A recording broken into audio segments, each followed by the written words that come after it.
Hasie, julle baie welkom terug. Het julle dan weer uitstappie geniet? Nou, Walter se liedjie was gepas, die klein dingetjies. Ellen White het die pragtigste goeters geskryf oor hoe ons God kan raak sien in dit wat hy geskep het. Die kleinste dingetjies, die mooiste dingetjies. Ons moet net die tyd maak om ons oë oop te maak om dit te gaan raak sien. Ons is nou weer terug na ons derde Engelse boodskap. Mag ek vra, is enige iemand wat nou hier so sit wat nie by was met die eerste 2 engele nie? Tweekie, okay, wonderlik. Nie wonderlik nie, maar julle verstaan wat ek bedoel. En so ek gaan nou laat ons 'n recap doen. So ek hoop dan in die recap, so dan moet julle baie mooi luister om op te kan vang. Want onthou, die 3 engele boodskap is 'n 3voudige boodskap wat begin by die nommer. En waar begin ons te tel? So kan ek met tweede engel begin? Nee, ons moet by die eerste engel moet ons begin. So ons gaan nou by ons gebed uitkom. Ek wil net gou 'n recap doen hierso. Kom ons lees gou vinnig net ons derde Engelse boodskap. So kom ons doen dit sommer gou nou. Wie kan vir my gou vinnig in 2-3 sinne sê waaroor gaan die eerste engel? Fear God. En wat het ons gesien wat beteken daai fear God? Dis nie 'n slegte vrees nie, dis 'n vrees tot stigting, want ons het niks om te vrees behalwe as ons kleed bevlek is met sonde. Ons het niks om te vrees nie, behalwe as ons kleed bevlek is met sonde. So die eerste engelboodskap is 'n boodskap van stigting, 'n boodskap van oorgawe, afstand doen van sondes en om daai koneksie te maak met God, soos wat dit moet wees om te tabernakel met hom. Wie wil to get sinners to repentance? Yes, die hele boodskap is juis om ons te stig tot oorgawe en tot repentance, ja. Wie wil vir ons 'n kansie vat met die tweede engel?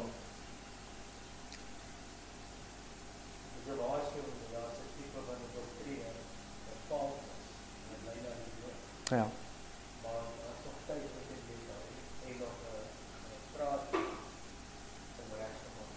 Okay. So die tweede engelboodskap sê vir ons dat Satan het 'n stelsel op die been gebring, Frikkie het vir ons mooi vertel daarvan, en dat sy, die hoer, en haar dogters gaan maak dat ons val, met valse leringe wat in die bekers is, en valse doktrines. En ons het daar vasgestel in die tweede engel, dat ons het absoluut nodig om daai onderskeiding te kan tref tussen wat van God af is, en dan wat nie van hom af is nie. Maar kan ek dit doen as ek begin met die tweede engel? Ek het Jesus nodig. Ek het Jesus nodig. Okay. En dan wat ons tesame het gedoen, kom ons lees gou net die derde engel, net so vir ons inleiding, dan sê daar, and the third angel followed them, saying with a loud voice, if any man worships the beast, dink so lank aan wie hy is, and his image, dink so lank 'n bietjie aan wat sy image is, and receive his mark on his forehead, or his hand, the same shall drink of the wine of the wrath of God, which is poured out without mixture into the cup of his indignation, and he shall be tormented with fire and brimstone in the presence of the holy angels and in the presence of the Lamb. So hierdie boodskap is nou 'n boodskap wat eintlik terugverwys, want ons sien nou die faktore wat van toepassing is by die tweede engel. Okay? Maar voordat ons dit doen, het ek net gou weer ons feestemplaat ingesit. Dis iets wat ek voel ons oor en oor aan geherinner word, so vergewe my, ek klink soos 'n grammofoonplaat wat vasgehaak het. En maar laat dit iets wees wat jou hart stig. Laat dit iets wees wat jou hart rig. Okay. So ons het gesê dat in ons feestydtafel wat in 'n jaarperiode gebeur, het ons in die begin van die feestydperk, in die begin voor die feeste begin, kyk ons na die gebooie, ons vra vir die Vader, in watse opsig is ek skuldig hierso, in watse opsig het ek gefouteer, waarvoor moet ek vir vergifnis vra? En dan vra ons vir vergifnis, en in daai selfde tydperk, daar waar ons aan iemand anders leed aangedoen het, gaan maak ons reg. Sodat wanneer ons by die Pasgamaal kom, onthou, vergifnis geskied nie by die Pasgamaal nie. Vergifnis geskied voor die tyd. Die Pasgamaal is 'n feesviering. Ek het nog nooit 'n droewige feesviering gesien nie. Het julle? Nee, en dis hoekom die Bybel, ek het nie net gesê nie, maar dis hoekom die Bybel sê, wie ook al by die pasgemaal aansit op 'n onwaardige wyse, bring 'n oordeel op homself. En daai onwaardige wyse is wanneer jy nie vergifnis gevra het vir jou sondes nie. Jy sit daar nog steeds met 'n bevlekte kleed. Maak dit sin? Dan is ons in die fees van ongesuurde brode. Nou vra ons, Vader, my sondes is vergewe, U seën het dit vir my af verwyder, ek is skoon gewas deur die bloed van die lam. Hoe kan ek my lewe verander? Hoe kan ek my wandeling verander, sodat ek nie in dieselfde strikke trap wat maak dat ek sondig nie? Dit beteken, nou kom ek op 'n punt om sekere dinge te vermy, wat, kom ons noem dit, triggers is by my. Okay? Dan kom ons, en in hierdie tydperk hierso, het ons vir God gewys. Onthou, die Bybel sê vir ons, as jy by my is ek by, so hier het jy gewys, God, ek wil by jou wees. Ek sê nie net ek is 'n Christen nie, ek sê nie net ek volg nie, ek probeer wys dat ek dit wil doen. En nou sê die Vader, omrede jy jou kant gebring het, sal ek my seun se hart, se gees in jou hart uitstort. Is nie mooi nie? Né? Dan kom ons by die basyne en ons het vasgestel dat Sissel kon nie vir my 'n waterlemoen gee nie, want hy het nie 'n waterlemoen gehad nie. Ons kan nie hierdie boodskap deel as ons self nie die boodskap gebeleef het nie. So as ons iemand anders die ewige evangelie wil bring, moet ons self daardeur gegaan het. En dan moet ons weer as 'n hoëpriester, Jesus wat in die allerheiligste staan, besig is om vir ons in te tree, 'n waardige advokaat, 'n waardige hoëpriester. En dan het ons tabernacles, en tabernacles natuurlik stel ook so die koms van Jesus voor en ons intog in die hemel. Nou net vir interessantheid, ek het net nou hier buite vir my broers hier buite gesê, julle weet van die 10 maagde. Wat het die 5 maagde gedoen om olie te hê? Presies dit. Presies hierdie. Hulle het voorberei. Hulle het afstand gedoen van sondes. Want onthou, wat is tussen ons en God? Net sondes. Hulle het afstand gedoen van sondes, hulle het sondes geoorkom, hulle het Jesus die geleentheid gegee. So Jesus is die olie, hy is die gees. Ok, ek hoop dit maak sin. En ek hoop julle sien die mooi in dit raak. Ok. Ek gaan nie 'n recap doen op ons tweede engel boodskap nie. Ons het reeds vasgestel dat Rome is Babylon, dis haar dogters wat gaan val, sy is reeds in 'n gevalle toestand en in haar beker is valse leringe, valse doktrines. Ons het dit reeds vasgestel in ons vorige aanbieding. So ons gaan aan. So ek wil vra vir die wat kan. Kom ons gaan op ons knie en ons vra die Vader om ons te lei in ons aanbieding.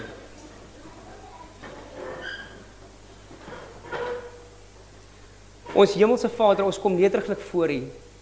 Vader, ons het sulke wonderlike voedsel geontvang tot en met nou wat ons harte gestig het om die belangrikheid van oorgawe te besef. Vader, ons sover het ons gesien dat Satan het 'n stelsel en 'n stelsel opgebring om dit wat U gegee het, wat so mooi is, so waar is, dit terug en te stig, om dit van ons al weg te neem. Vader, ons kom nou by die derde engel, en ons wil vir U vra, Vader, waar hierdie boodskap, die laaste boodskap is van die 3 engele, waar die grootste waarskuwing deurkom voor U seun uit die allerheiligste uitstap, Vader, dat ons sal kan sien wat U vir ons wil leer, dat ons kan sien wat U vir ons sê, en dat ons hierdie dinge sal kan gebruik, om deel te kan vorm van die voorbereidingsproses vir U seun se koms. Ons pleit by U dat U ons ore, ons harte en ons denke sal oopmaak, dat U my lippe, my denke en my hart sal aanraak, Vader, dat dit nie my woorde is wat hier sal bespreek nie, maar dat ten volle U woorde, U denke, U hart en U liefde is wat hier uitgestraal sal word. Lei ons, Vader, in hierdie aanbieding, is ons gebed in U seun se kosbare naam. Amen.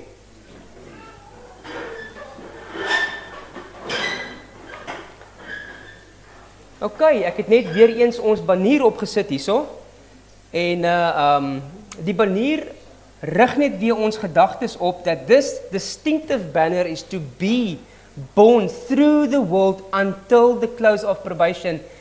Wie kan onthou? Wie kan vir my sê wanneer is die close of probation? Wanneer Jesus opstaan, dan stop genade. Die intreding kom tot 'n einde. So ons het tot en met dan. Beteken dit ons moet sit en wag tot dan?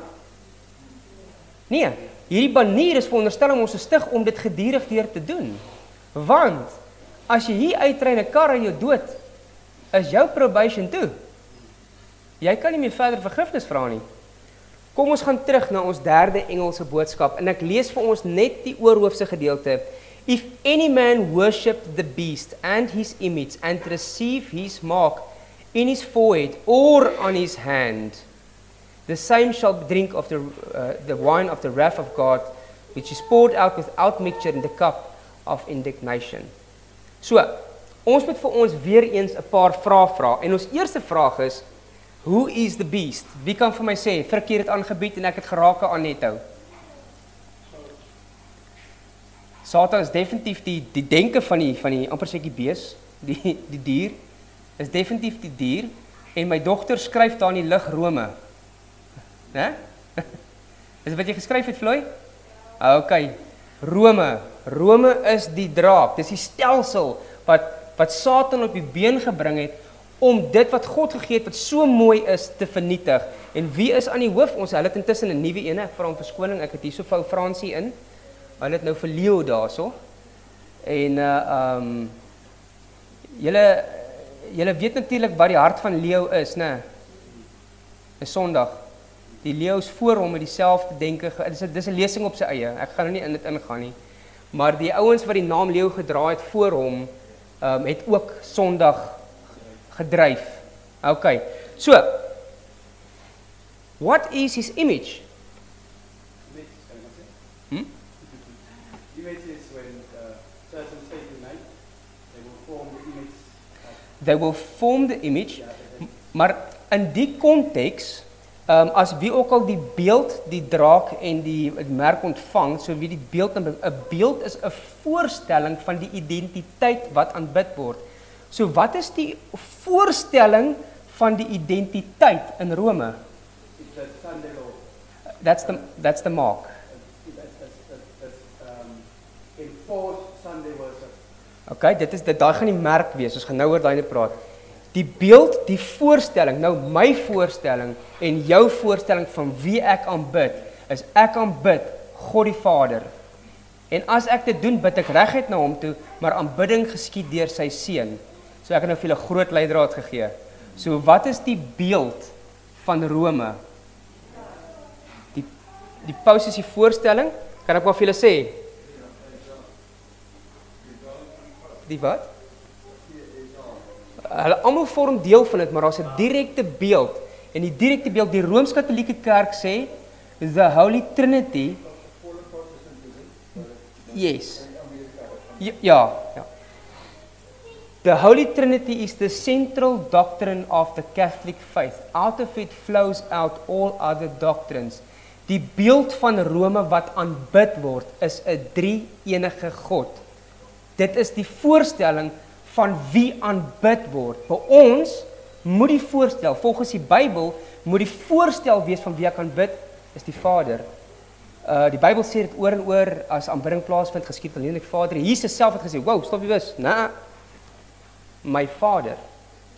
Okay, maar wanneer ons dit doen, leer die Bybel, daai verhouding, daai kommunikasie geskied deur sy seun. So ons beeld moet wees, die voorstelling van ons aanbidding, moet die Vader wees deur sy seun. In Rooms-Katolicisme is dit die drie-eenheid. Het iemand al ooit so daaraan gedink? So is Rome self die drie-eenheid op 'n fisiese manier wat hulle, want jy sê die beeld is die drie-eenheid. Okay. So die beeld is van wat? Van Rome self, hoe mate vorm hulle die drie-eenheid? Goeie vraag, kom ons verduidelik gou-gou. Rome is nie die drie-eenheid nie, Rome is die draak. Whoever worships the beast, Rome is the beast. Whoever worship his image, die drie-eenheid is die image, is die voorstelling. And whoever receives the mark, dis die volgende wat ons gaan sien, is Sunday law, die merk, wat Frik het ons mooi vir julle gewys, Sondag is die merk van die antichristiese stelsel. Maar om jou vraag 'n bietjie meer te kan bekragtig is daar was geen drie-eenheidsleer binne in Christendom, tot en met wat Rome dit ingebring het nie. Ja, ons sien dit by ander gode, pagan stelsels en pagan aanbidding, sien ons drie-eenheidsaanbidding oor en oor en oor. En 321 jaar na Christus, toe Constantyn die Christene en die pagans gealgemeer het as een geloof, het hy sekere doktrines ingebring. Nou, julle moet mooi verstaan, toe Frikkie die ruiters aangekondig het en die tydperke gewys het, die ouens in daai tyd, die Christene in daai tyd was doodgemaak. né? Hulle het 'n persecution ervaar. Hulle het vervolging ervaar. En toe Konstantin kom en sê nee, kom ons bring nou 'n einde tot hierdie nonsens en ons bring die gelowe bymekaar. Toe moes hulle sekere dinge prysgee en die dinge wat hulle moes prysgee was Sondag en 3 eenheid en natuurlik 'n klomp ander dinge. Maar in orde om hulle lewens gespaar te kry, moes hulle daai aanvaar. En die pagans, vir hulle is dit nie 'n probleem nie want hulle gode is in elk geval vals. Om die Christen idee geïnkorporeer te kan kry, al wat hulle doen is hulle vleg die pagan gedagte, weef hulle binne in Christendom in. Dit is presies wat Rome kom doen het. Om stem saam. Dis presies wat Rome kom doen het. Hy het ander gode se geloofstrukture, se stelsels het hy ingekorporeer in Christendom. En dis hoekom hy die draak is van Openbaring en dis hoekom die tweede engel ons waarsku oor die draak wat die valse leringe en doktrines vir ons inkorporeer. So nou die derde engel sê, wie ook al die draak, Rome en sy dogters val onder dit, wie ook al sy beeld, 3 eenheid, wie ook al sy merk, Sondag ontvang, bring oor homself dan daai goeders. Hoekom? Want God het 'n merk en dit is die Sabbat. Esegiel 20:12 sê, daarby het ek my Sabbat gegee as 'n, luister baie mooi, daarby het ek 'n Sabbat gegee as 'n teken tussen my en hulle, dat hulle kan weet dat ek die God is wat hulle heilig. 31:13, toe die wet mos herhaal was in 31, né? Ja. Okay, so, kom ons bly by ons vraag. What is the purpose of the third angel? En dit is wat ons vandag moet ondersoek. Wat is die doel van die derde engel se boodskap? En nou gaan ons weer begin baie lees. Het almal hulle brille opgesit. Is almal al moeg gelees van Netto? Is julle nog reg? Okay. Ek lees vir ons 'n bietjie uit eerste geskrifte uit. As the ministration of Jesus closed in the holy place. Wie kan vinnig tip of a finger van wat se gebeurtenis praat ons hierso? Day of Atonement. Dankie Nina. En David het net gesê, jy's klaar gepraat. Iemand anders moet antwoord. Maar dankie Nina. As the ministry of Jesus closes in the holy place, Day of Atonement, and he passes into the holiest and stood before the ark of the covenant. Dit is eintlik gebeurte voordat ek het my eie ding 'n bietjie gejump hierso. Containing the law of God, he sent another mighty angel with a third message to the world. A parchment was placed in the angel's hand, and as he descended to the earth in power and majesty, he proclaimed a fearful warning with the most terrible threatening ever born to man. So die derde engel is die hardste waarskuwing tussen die 3. Okay, maak dit sin? This message was designed to put the children of God upon their God. Hierdie boodskap, die derde boodskap, is veronderstel om jou 'n bietjie ongemaklik te laat voel en jou 'n bietjie wakker te maak. Hier's iets aan die gang. To put them on their God by showing them the hour of temptation and the anguish that was before them, said the angel. They will be brought into close combat with the beast and his image. Het ons dit al beleef tot en met nou nie? The only hope of eternal life is to remain steadfast. Ons het in die tweede engel het ons vir Wally geontmoet. Kan ons steadfast bly in totale chaos? Ons moet ons omgewing heavenly bound maak. Okay. Although their lives are at stake, they must hold fast the truth. Waarheid moet altyd seervoer. The third angel closes his message thus. Here is the patience of the saints. Here are they that keep the commandments of God and the faith in Jesus. Ek kan nie sê dat ek aborteer klomp babietjies en bring 'n mensgemaakte ideologie rakende genesing in die vorm van vaksines en ek entertain die hele konsep van LGBTQ. Ek kan nie daarna sê dat ek is besig om die gebooie van God te onderhou nie. En dit is maar aspekte in ons individuele lewens moet ons gaan kyk wat is van toepassing tot my lewe, in watter opsig breek ek die gebod. Ek kan alleenlik 'n wetsonderhoudende kind van God wees wanneer ek die wet onderhou. En die enigste persoon wat vir my kan uitwys of ek daar aan par is of nie, is Jesus. Maar dan moet ek die opregtheid hê om te wil vra, hoe breek ek hierdie gebod? Hoe is ek skuldig? In watter opsig veroorsaak ons 'n muur tussen my en God? Onthou, die boodskap is vir jou en vir my, vir die individu geroep. Ons lees nog steeds in eerste geskrifte. Die opskrif hierso is Mercy Still Lingers. As he repeated these words, he pointed to the heavenly sanctuary. The minds of all who embrace this message are directed to the most holy place where Jesus stands before the ark. Verstaan almal wat se kompartement is the most holy? Dis nie waar die toonboortafel sit nie, dis nie waar die 7 lampkandelaar sit nie, dis nie waar die rookaltaar sit nie. Dis nog verder, is daar waar the Ark of the Covenant is, daar waar God sit on the mercy seat en waar Jesus voor die mercy seat staan, besig om vir ons in te tree as hoëpriester. Where Jesus stands before the ark, making his final intercession for those for whom mercy still lingers and for those who have ignorantly broken the law of God. Wat beteken die woord ignorantly?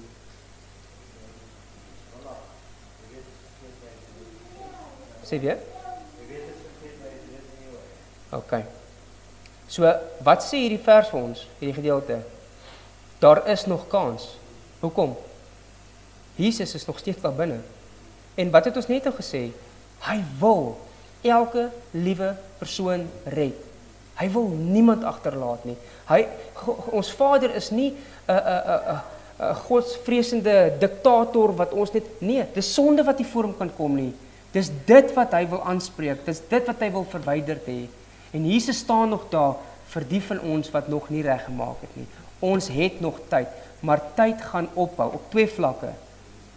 Either tot eindkoming van die close of probation, Jesus staan op, of ons sterf af voor die tyd. En ek kan nie sê ek gaan wag tot dan nie, want ek weet nie wat gebeur môre nie. Okay. The atonement is made for the righteous dead as well as the righteous living. It includes all who died trusting in Christ, but who, not having received the light upon God's commandments, had sinned ignorantly in transgressing its precepts. Martin Luther, hoeveel dae lank het hy Sabbat gehou? 0. Het hy enigstens geweet van Sabbat? Het hy? Wat sê weer? Maar het Martin Luther het geweet? Daar slaat jy nou so pas my hele ding nie uit mekaar uit. Is jy ernstig? Is jy seker, Bester? Okay. Absoluut. Absoluut. Maar in die konsep van vandag, as die Sabbatswaarheid oor jou pad gekom het, kan jy nie besluit om Sondag te hou nie. Jy weet. Goed, dankie. Dis eintlik waarop ek wou neergekom het. Die Luteraanse tydperk, die mense wat in die middeleeue dood is, daar, ek sê nou vir jou, daar was opregte godsvreesende Christene wat niks geweet het van die Sabbat nie. Mense. Ja, wat opreg is met die Here. Die enigste slegte gedeelte vir hulle vandag is die boodskap is besig om so wyd versprei te word en dit begin nou te grens aan ek wil dit nie hoor nie. En dis hoekom ons moet bid vir ons vriende in die Katolieke Kerk en in die protestantse bewegings wat nog nie net hierdie waarheid, hier daar's baie waarhede, maar dat God die geleentheid kry om dit te kan openbaar. Ek het nou 'n hand gesien. Ek het 'n vraag. Ons het nou net gehoor dat die bees of dan nou die duiwel, die draak is Rome. Maar Rome was die skepper van die Bybel wat ons vandag ken. Want hulle het 150 priesters in ballingskap aangehou terwyl hulle leers uitgegaan het en mense doodgemaak het en inligting ingewin het om die Bybel te skryf. Daar's baie boeke wat nie in die Bybel vasgevang is nie, omdat die stories nie ooreengestem het met mekaar nie. Nou die einste Bybel gebruik ons nou En dit is 'n Bybel wat uit Rome uit versprei is. So nou wil ek weet, hoe werk dit nou met die merk van die bees? Daar was 80 boeke in die Bybel. Waar hulle 14 verwyder het, want dit was direk in kontrastering met wat hulle vandag as Bybel sien, as jy hoor wat ek sê.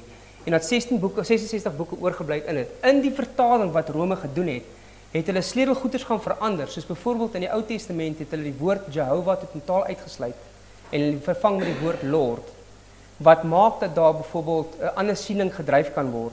Daar is verse ingebring soos 1 Johannes 5 vers 7 is ingebring, die Matteus 28 vers 18 is totaal verander. Wat ek probeer sê is, Romeinse hantering het sy effek gehad op die Bybel. God het nog steeds sy hand in gehad om vir ons 'n suiwer trend deur te bring, maar alhoewel hulle die Bybel vertaal het, want dit is waar die verskil inkom, is die oorspronklike geskrifte nie geskryf deur Rome nie. Dit was geskryf gewees deur Moses, die eerste 5 boeke, verder het gekom deur die rigters, Jeremia, Jesaja, Daniël, hulle almal was betrokke gewees met die waarheidsbepaling van wat die woord vandag is. Rome het sy rol gehad in die vertaling van die Bybel, van Hebreërs, Grieks en Arameers na die onmiddellike was na die Engelse gewees. En in daai vertaling het hulle klaar foute gemaak. Ons Bybel vandag, ek is lief daarvoor om terug te gaan na die oorspronklike Hebreëse geskrifte en die Arameers en die Griekse, wanneer daar 'n situasie is van konflik. En ek het al baie foute gekry. Daar's baie foute wat maar die oorhoofse storie wat ons het in die Bybel is volgenswaardig. Ja. Met ander woorde, die Bybel soos wat ons hom vandag ken, wat sy oorsprong van Rome is, kan nie gesien word as 'n merk van dit. Ja, ek dink dit is 'n verkeerde siening om te sien dat dit kom van Rome af. Sorry, Bester. Ja. Die Bybelgeskrifte soos ons vandag het, ek weet kerk in die wildernis gehou. Ja. En ek weet daar is Albigensies en die Wardensies. Maar in die tydperk was van Rome, by the way, ja. En so hulle die geskrifte bewaar, dis waar ons het ons skrifte gekry. Dit was nou Erasmus maar dit het gekom deur die kerk. Ja. Dit is definitief nie Rome nie. Hulle het ook van die geskrifte gehad en hulle die Latin maar dit het ons sit met bewysstukke dat die Waldense het stukke van die Bybel wat nie Rooms was nie, wat gekom het van Jesus se tyd af, het hulle gememoriseer, hulle het gesit op bladsytjies, weggesteek in hulle baadjies, en wanneer hulle kinders gegaan het na die stede toe, het hulle daai blaadjies vir die mense gegee om te kan lees. Textus Receptus, oor die feit is die manuskripte oor verskillende plekke in die wêreld wat dui dat die Bybel is wel geloofwaardig. Ja, absoluut. Jy kan nie die doktrine gaan verander, daar's nie groot wat, dis klein stellingkies hier en daar, dinge wat nie dieselfde is nie. Maar volgens die Textus Receptus, oor die feit is die manuskripte, ons redelik afgelei dat geloofwaardig. Ek wil so ver gaan om te sê, is wanneer jy discrepancy kry, dan begin die lekker gedeelte. En dan begin jou navorsing. En dan gaan krap jy, dan gaan kyk jy, wat was die oorspronklike dialek waarin dit geskryf was? Wat was die oorspronklike betekenis? 'n Stupid voorbeeld, jy moet ook onthou dat die Arameers en Grieks is nie so, en Hebreërs ook, hulle het hulle leemtes in hulle taal gebruik gehad, soos daar was nie kommas en punte gewees nie. En toe Jesus aan die kruis gehang het langs die rower in die kruis, word die komma vandag in die verkeerde plek in die Bybel geplaas. As jy die komma skuif, verander die betekenis. Soos byvoorbeeld, Jesus het gedraai na die rower en hy het vir hom gesê, dit is wat hy vir hom gesê het, ek sê vir jou vandag, komma, dat jy in die koninkryk van die hemel saam met my sal ingaan. Maar in ons Bybelvertalings vind ons dat die komma op 'n verkeerde plek geplaas is, want ons het nie dit gehad nie.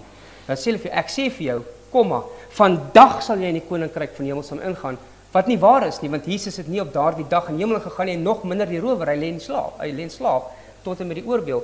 So daar is, maar dit wat dit lekker maak, want nou begin jy soos na Jesus te soek soos 'n verlore skat. So op die oomblik wanneer jy iets kry wat nie lekker is nie, is 'n geleentheid vir jou om met Jesus te praat en sê help my. Wys vir my. Absoluut. Dit is lekker. Dit raak interessant. OK, kom ons gaan voort.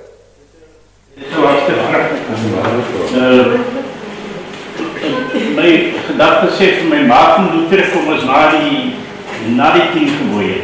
So hy sal weet dit. Nee. Martin Luther het 17 se tydperk het hy geleef. En in daai tydperk het Rooms-Katolicisme reeds alles vernietig wat ons ken van godsdiens. En toe hy opgetree het as hy was 'n priester geweest, né? Priester. Toe hy opgetree het as 'n priester, het hy toegang gehad tot die woord, maar hy was nog steeds geïndoktrineer geweest met Rooms-Katolisiese sienswyse. En dit is hoekom hy die 95 leerlinge teen die Wittebergkerk teer vasgeslaan het, want in sy studies het hy gesien, maar wow, ons doen nie wat die woord sê nie.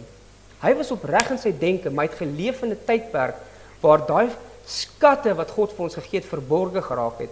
Vanaf 321 na Christus het hulle in die Council of Nicaea begin om doktrinele punte te bespreek en te verander. Van 538 af het Rooms-Katolicisme totaal ingeskop en vernietiging gebring in dit wat God gebring het, wat so mooi en so opreg was en wat so goed is vir ons.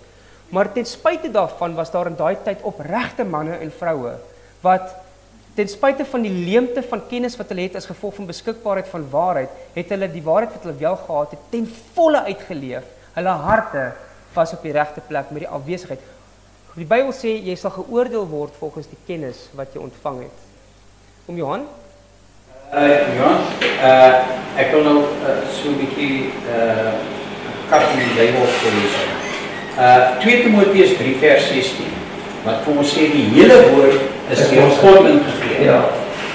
As dit die geval is dat die hele woord deur God ingegee is, dan mag ons nie aan Peter nie, ons mag nie redeneer oor dit nie en argumenteer oor wat in die Bybel staan nie, want dit is die woord van God.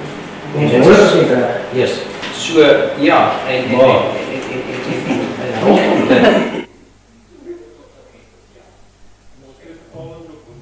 Ja, so moet ek nou die Hebreëus gaan leer.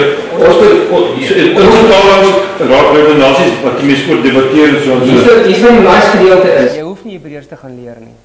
Jy kan gaan op 'n doodgewone Bybel app wat vir jou die comparisons gee tussen Hebreërs en Afrikaans of Engels. En dan gaan kyk jy die woord wat in daai plek staan in die oorspronklike Bybel, wat dit is en wat die betekenis is. Soos byvoorbeeld as jy gaan kyk in die Ou Testament spreek hulle God aan as Elohim. As jy gaan klik op dit, dan sê dit vir jou presies wat beteken Elohim, wat beteken Jehovah. Die woord byvoorbeeld only begotten in Arameers is monogenes. Dan kan jy gaan kyk wat die bedoeling was van die woord monogenes. Die woord monogenes beteken ja, unieke seun. My seun is uniek. Hoekom? Want hy's van my. Maar dan is die verduideliking nog verder. Dis net dat it's something wat eie is aan my. So wat ek weer sê is met die gekrap in daai ons in ons dag en uur is ons baie bevoorreg. Ons sit met tegnologie wat ons kan help wat die ander ouens nie gehad het nie. Ja, maar die woord itself is sufficient. Ek hou daarvan om die 33 te gebruik. Dis definitief die naaste in Afrikaans. Dink julle sal met my saamstem? Maar die oomblik wanneer jy gaan na soos die nuwe lewende woord en sulke goed, daar raak dit gevaarlik. Ja, daar raak dit gevaarlik. Net so vir interessantheid, hierso die jong mense, die kinders. Het julle al gesien die Bybel wat geskryf is vir julle?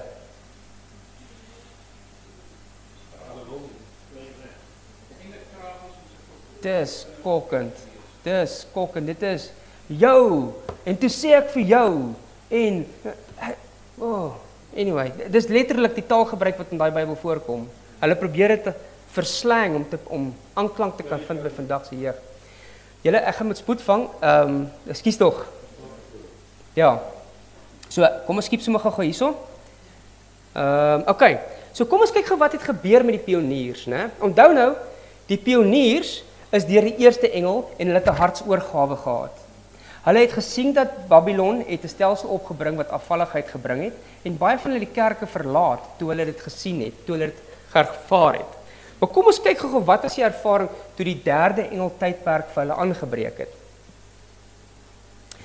It was represented to me that the remnant followed Jesus into the most holy place and beheld the ark and the mercy seat and were captivated with their glory. Jesus raised the cover of the ark and lo, the tables of stone with the commandments written upon them. Onthou nou, die gebooie is die karakter van God. Dit is ook die die gebooie is ook dit wat gebruik word om ons te wys wat sonde is. They traced down the lively oracles, but started back with the trembling when they see the fourth commandment among the 10 holy precepts. Hoekom? Hulle het geweet, ons moet nie doodslaan, ons mag nie egbreek pleeg, ons mag nie vals getuienis lewe, ons mag nie na sy huis begeer en sy kar begeer nie. Hulle het geweet, hulle moet hulle vader en hulle moeder eer, hulle het geweet, hulle moet God eerste stel, hulle het geweet, hulle moet geen gesneerde beeld maak en afgoderry maak van dit nie. Hulle het geweet dat hulle moet die naam van God moet hulle eer. Hulle het geweet hulle moet die Sabbat hou, maar hulle het gedink die Sabbat is Sondag. Dis wat hulle gedink het. En hulle het geweet die gebooie is die karakter van God. Hulle het geweet die gebooie is die ding wat vir jou wys wat sonde is. Kom ons kyk wat het gebeur. Wat het toe met hulle gebeur? Ek het so klein bietjie my plek verloor. With the brightest light shining upon it than upon the other 9 and allow the glory all around it. So dit beteken die 10 gebooie is hier voor hulle gesig gebring, maar die 4de gebod staan uit bo die ander. Nie dat hy belangriker is nie, maar as omrede hulle nie lig ontvang het van dit nie. Nou skyn die lig op daai. They find nothing there informing them that the Sabbath have been abolished or changed to the first day of the week. The commandment reads, as when spoken by the voice of God in solemn and awful grandeur upon the mountain, while the lightnings flashed and the thunders rolled. It is the same as when written with his own finger on the tablets of stone. 6 days thou shalt labor and do all thy work, but the 7th day is the Sabbath of the Lord thy God. Kom ons kyk wat het nou met hulle harte gebeur. They are amazed as they behold the care taken of the 10 commandments. They see them placed close by Jehovah, overshadowed and protected by his holiness. They see that they have been trampling upon the 4th commandment. Omdat hulle het nie geweet nie. Hulle het nie dit besef op daai tydstip nie. Maar wat het gebeur? Hoekom? Kom ons lees verder.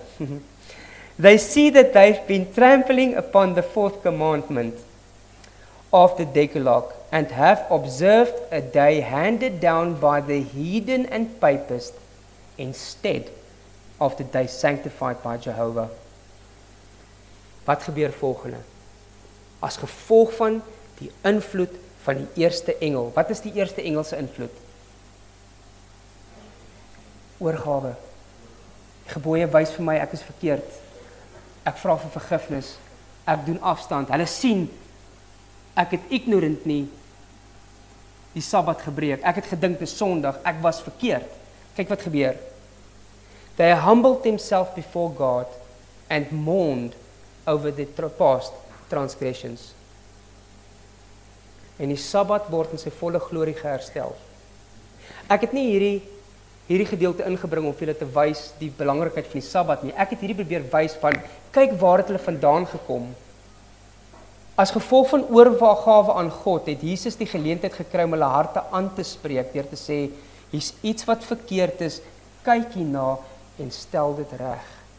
Die tweede engel het vir hulle gewys dat Satan het afvalligheid gebring en afbreek gemaak aan alles wat mooi is wat God vir ons gebring het.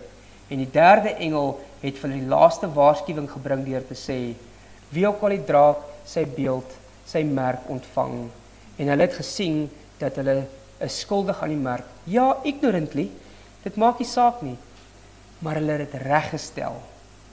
En dit is dieselfde karaktereienskap wat ek en jy moet hê. Is daar nog goeters wat ons verkeerd, is daar nog goed wat ek verkeerd het of verstaan? Ek dink absoluut so, ek dink definitief. Maar ek wil graag glo dat ek graag aan die kapasiteit wil voldoen om die nodige veranderinge te maak wanneer ek sien ek is verkeerd. Want wat baat dit ek wen 'n argument van my siel gaan ten gronde? Maak dit sin? So die derde engel se laaste waarskuwing het die effek gehad om hulle terug te bring en as gevolg van die hartlike oorgawe het Jesus hulle begin te lei. En Jesus het hulle begin stig en rig. Kom ons lees verder. Satan het hierdie gebeurtenisse verstaan.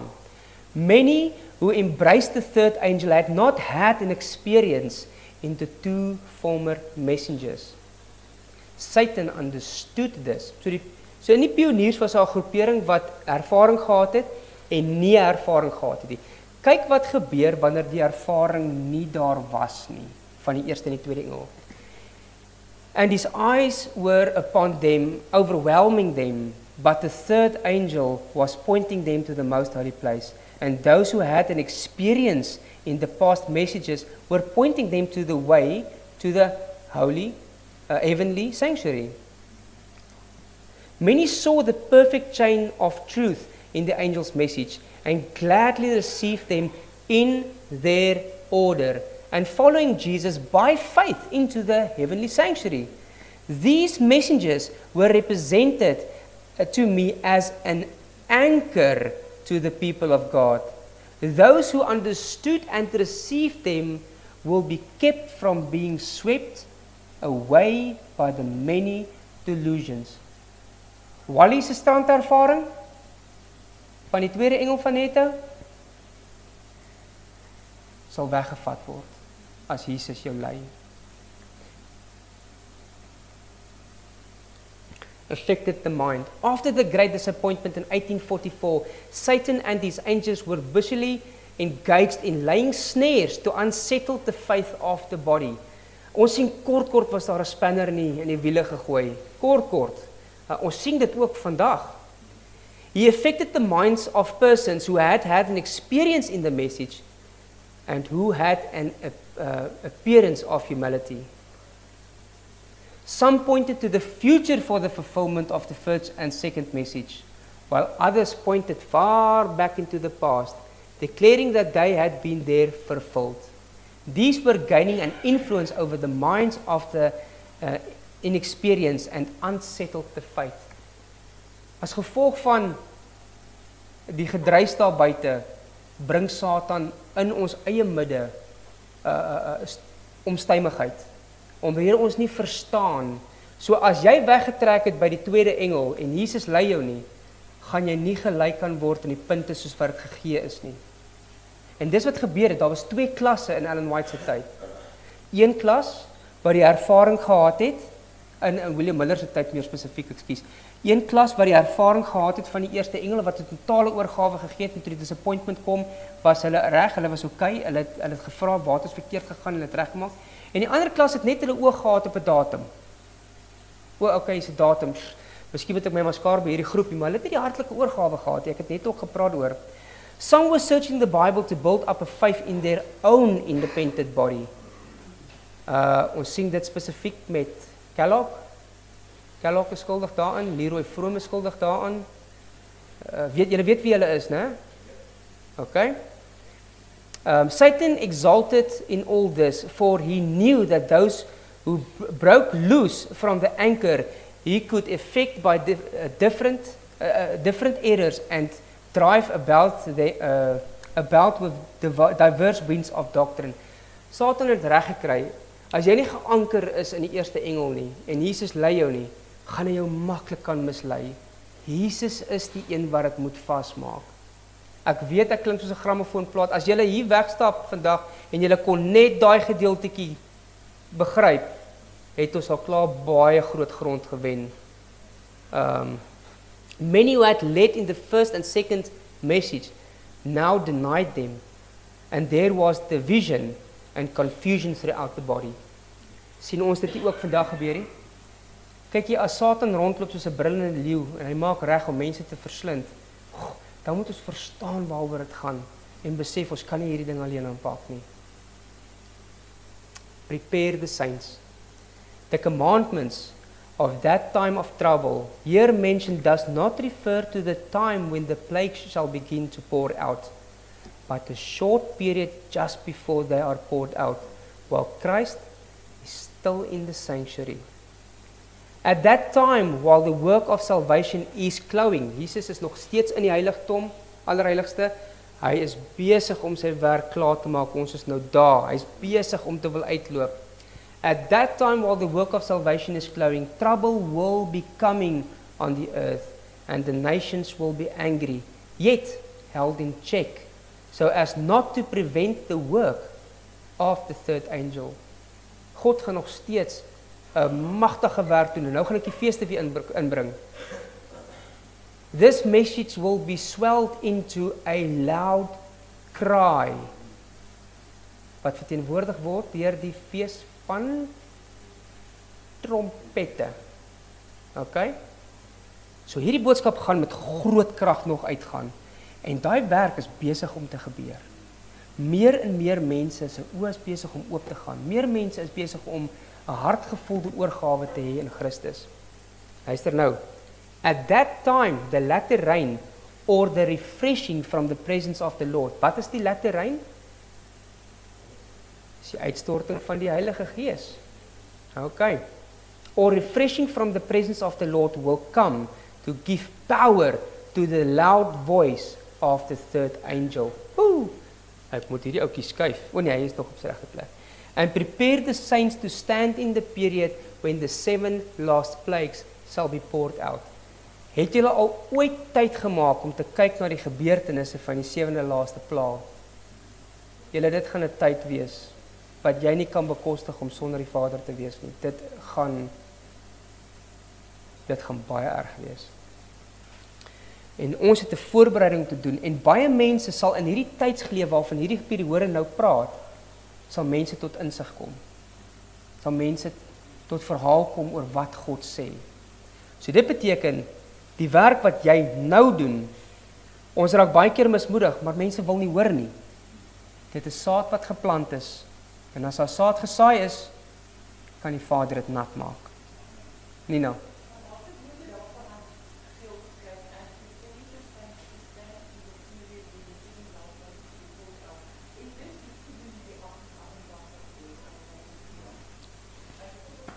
Die 1888 boodskap van Jones en Wagner, Righteousness by Faith, is deel van die 3 engele in die sin van dit moet die hart aktiveer. Dit moet die hart aktiveer. Dit is veronderstel om 'n spesifieke uitwerking te hê op jou ter voorbereiding van hierdie dinge.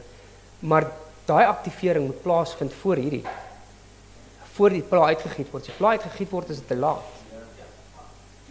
Yes, correct. Yes, absoluut. Okay. Unite in Truth. Hoe lyk my tyd? Nog 10 minute. Okay. I asked the angel if there were none left. He bade me look in the opposite direction and I saw a huge company. A little company traveling a narrow pathway. Want nou is die pad wat lei na geregtigheid en min sal dit vind. Okay. All seem to be firmly united, bound together by false doctrines,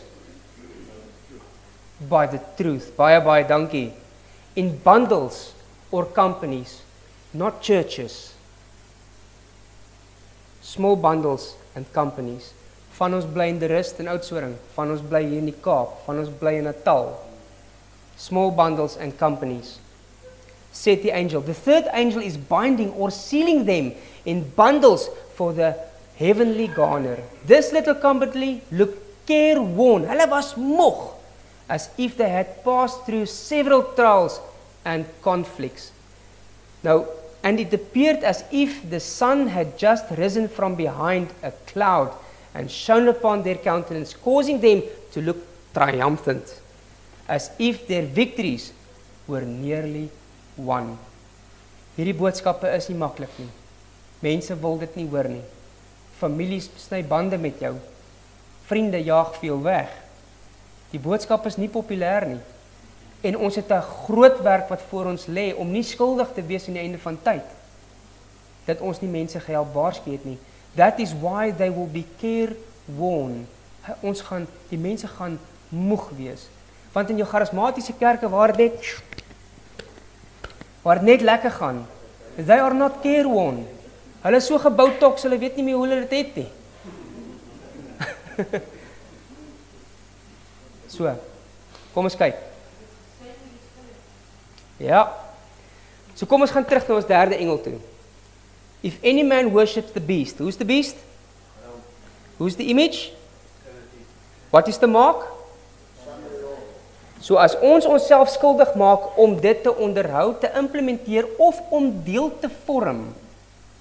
Ek vra myself altyd af, as jy in 'n groep is of in 'n kerk is En jy moet hierdie tipe boodskap na hom toe bring van Trinity, Sunday en jy weet die mense wat hierdie goed op die tafel sit word weggejaag.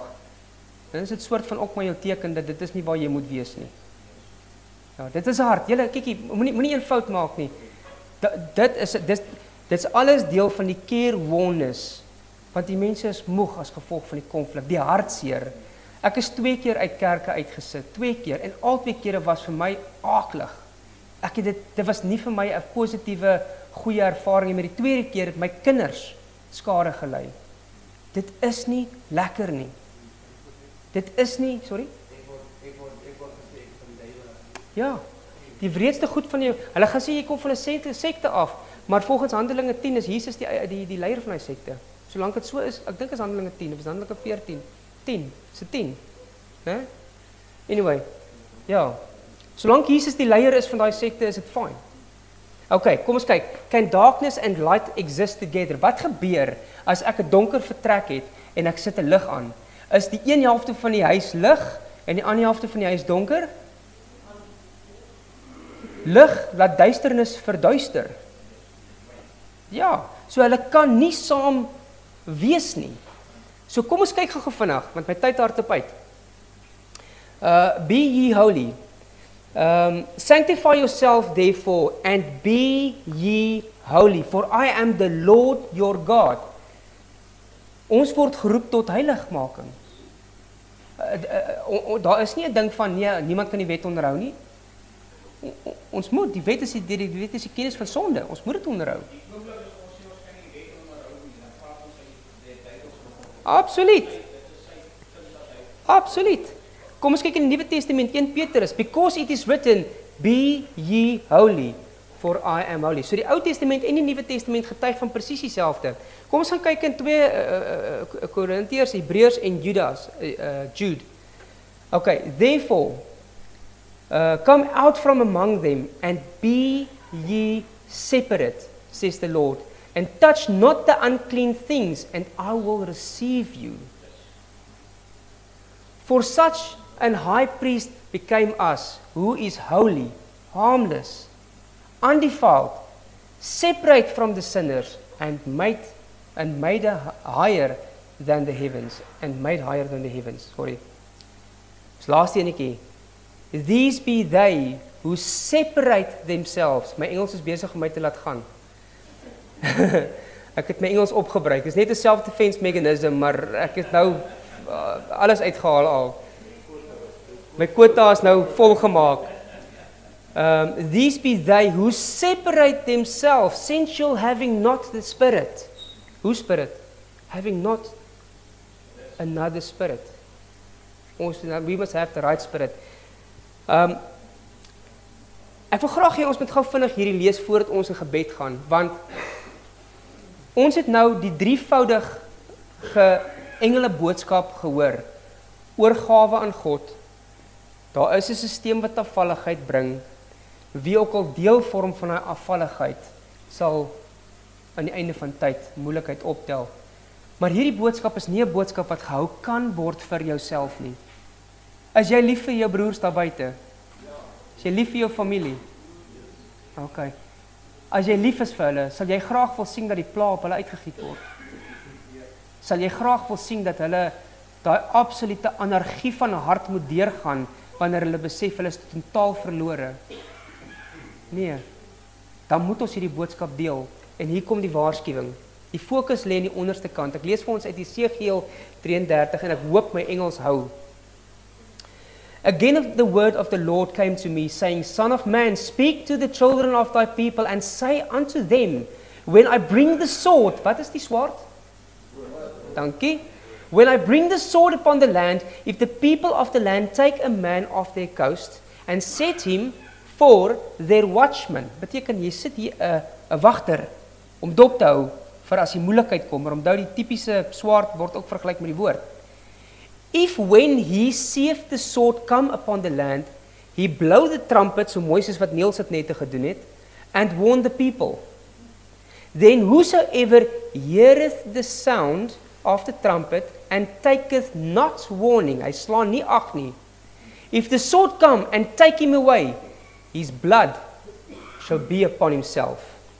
As jy jou broers waarsku en hulle luister nie, is hulle bloed op hulle. Okay, luister verder.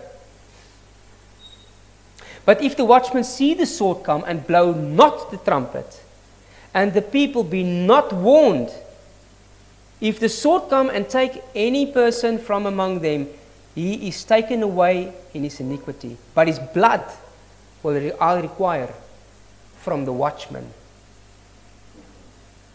So thou, O son of man, I have set thee, but here sit, I have set thee unto the house of Israel. Therefore thou shalt hear as a watchman. I have set thee a watchman unto the house of Israel. Therefore thou shalt hear the word at my mouth, and warn them for me.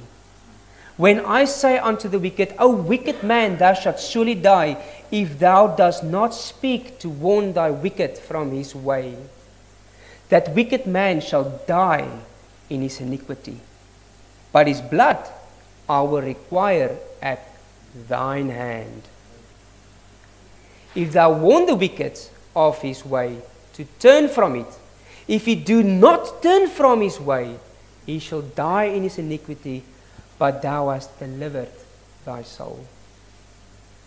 So ons het 'n werk om te doen, en daai gedeelte wat ek aanhaal oor wat in die tydperk van die plaag gaan gebeur, ons gaan ons bure, ons vriende, ons familie, ons gaan mense sien vir wie ons lief is, wat die effek van die plaag 'n rol gaan speel. Ek wil nie dit hier beleef nie. Ek wil nie dit hier beleef nie, want dit gaan bitter. Daai ou se dood is op my. Dis my skuld. Ek het niks gesê nie. Maar onthou nou weer eens, jy kan nie deel wat jy nie het nie. En as jy wil optree as 'n ambassadeur vir God, dan moet jy staan in waarheid, en die 3 engele boodskap is die maatstaf van die laaste waarskuwing wat vir ons gegee is om ons te help om dit te doen. Want Jesus is die een wat ons in dit lei. Ek het nog 3 minute oor, né? Volgens my. Voordat ons oorgaan na gebed toe, is daar 'n laaste vraag of 'n laaste kommentaar. Pester.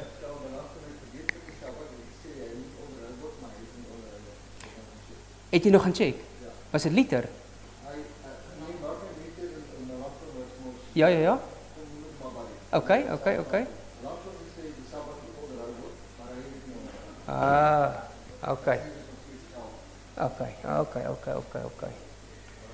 Ja.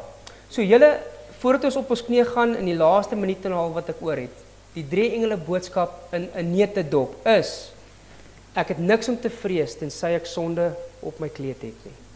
Satan het 'n stelsel op die been gebring wat ons wegtrek van God af. En as ek in die 3de engel, ek het my vingers verkeerd gehad, en as ek in die 3de engel myself skuldig maak aan daai grimmigheid van hoererery, van daai valse leringe en doktrines wat in die beker voorkom, dan gaan ek myself bevind aan die verkeerde kant, either van die opstanding of aan die verkeerde kant van Jesus se koms. Mag hierdie 3 boodskappe iets wees wat in ons agterkop bly. En ek vra vir julle, kom ons wees nie net hoorders van hierdie 3 boodskappe nie. Kom ons gaan spandeer tyd met die Vader oor dit. Die boodskap wat ek vandag gelewer het, die 3, dit was nie om julle te oortuig van enige iets nie. Dit was gegee gewees om julle te besef van dit wat geaktiveer moet word. Ek kan dit nie doen vir jou nie, en jy kan dit nie doen vir my nie. Jy op jou eie en ek op my eie gaan daai tyd moet spandeer met die Vader. Ek hoop dit maak sin, en ek hoop julle sien dat die 3 engele boodskap wat 'n waarskuwing is eintlik 'n mooi boodskap. Is eintlik 'n boodskap van liefde en van stigting. Hoekom? Want die Vader en sy Seun wil ons almal by hom wil hê. Ek hoop dit maak sin. Kom ons sluit gou ons oë.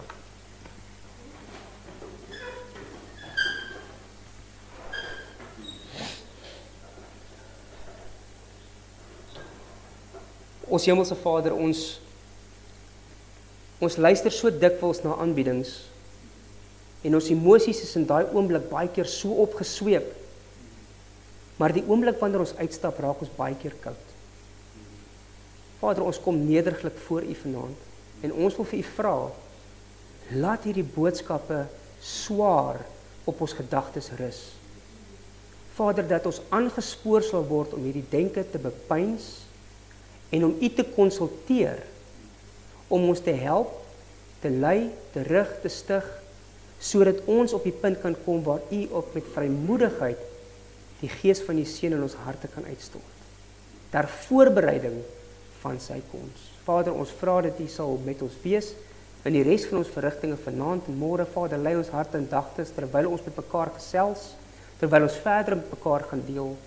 En laat ook so Neil se lippe aan wat vir ons hierna ook weer nog 'n gesondheidsaspek sal bring wat ons kan gebruik om die frontale lob gesond te kan maak sodat ons U stem helder kan hoor. Ons loof en ons prys U, Vader, ons dankie dat ons nie in duisternis hoef te wandel nie, maar laat U praat. Ons moet net luister. Ons bid dit in U Seun se kosbare naam. Amen.